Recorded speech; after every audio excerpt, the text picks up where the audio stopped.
ஆண்டவரே, கண்மலையின் மேல கட்டப்பட்ட வீடு போல நம்முடைய வாழ்க்கைய எந்த புயல் மழையும் பெருவெள்ளமும் சரித்து விடாதபடிக்கு குடும்பமா நம்மளை பாதுகாத்து வந்திருக்கிறாரே. நாம் இம்மட்டும் நிர்மூலமாகாமல் இருப்பது கர்த்தருடைய கிருபையே. எத்தனையோ முறை பிசாசு வெள்ளம் போல உங்க குடும்பத்தின் மேல மோதி உன் குடும்பத்தை உடைச்சிடணும்னு நினைச்சான். ஆனா கண்மலை நம்மளை தாங்கினதே.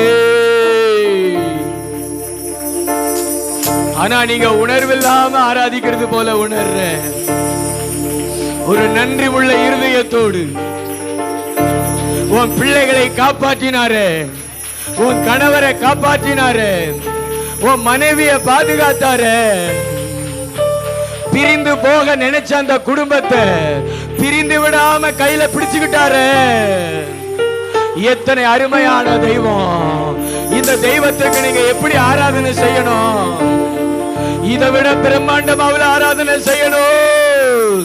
உங்களுடைய ஆவியை கொடுத்து, ஆத்மாவை கொடுத்து, உங்க சரீரத்தை கொடுத்தல்லவா ஆராதிக்கணும். கொஞ்சம் உங்களை ஆண்டவருக்கு கொடுத்து ஆராதனையில வெற்றி, வாழ்க்கையில வெற்றி.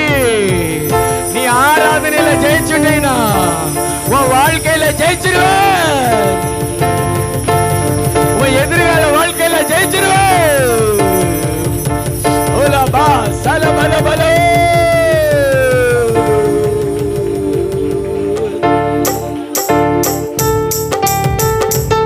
நல்ல ரெண்டு கை தட்டி முழு பலத்தோடு ஒரு நன்றி உள்ள ஆராதனை நம்ம தகப்பனுக்கு. பின்னாடி இருக்கிற சகோதரி நல்ல ஓசை உள்ள கைத்தாளத்தோடு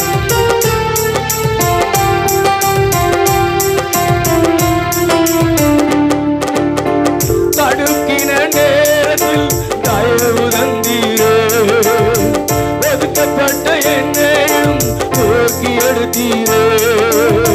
தடுக்கின நேரத்தில் தயவு தந்தீரே, ஒதுக்கப்பட்ட என்னையும்